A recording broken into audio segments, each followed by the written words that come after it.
डर का पर्दाफाश। एक शहर में प्रतिवर्ष माता पिता अपने पुत्र को गर्मी की छुट्टियों में उसके दादा दादी के घर ले जाते। 10 से 20 दिन सब वहीं रहते और फिर लौट आते। ऐसा प्रतिवर्ष चलता रहा। बालक थोड़ा बड़ा हो गया। एक दिन उसने अपने माता पिता से कहा कि अब मैं अकेला भी दादी के घर जा सकता हूं, तो आप मुझे अकेले को दादी के घर जाने दो। माता पिता पहले तो राजी नहीं हुए, परंतु बालक ने जब जोर दिया तो उसको सारी सावधानी समझाते हुए अनुमति दे दी। जाने का दिन आया। पिता बालक को छोड़ने स्टेशन पर गए।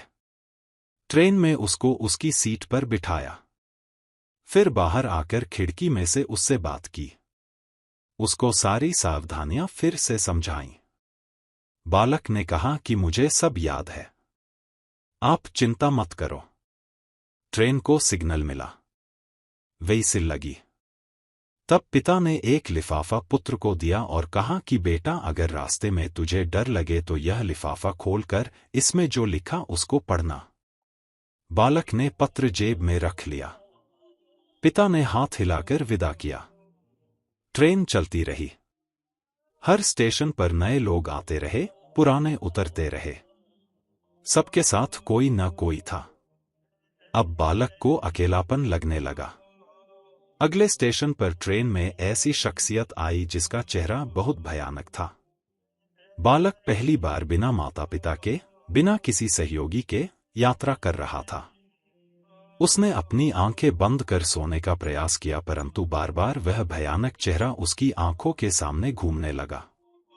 बालक भयभीत हो गया, रुआसा हो गया। तब उसको पिता की चिट्ठी याद आई।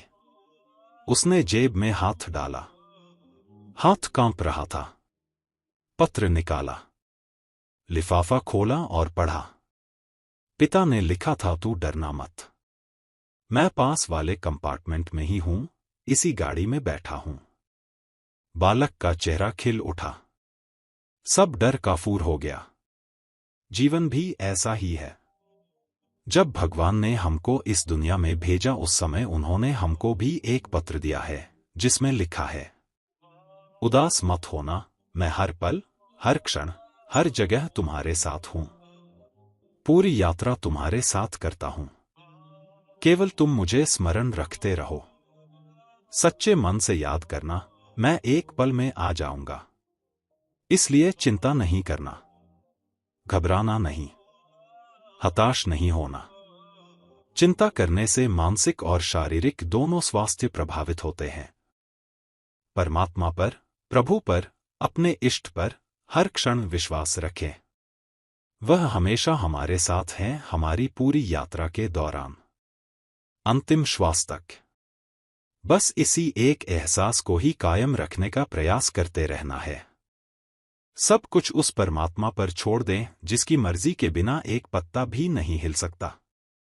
कृपया चैनल को लाइक और सब्सक्राइब जरूर करें। धन्यवाद।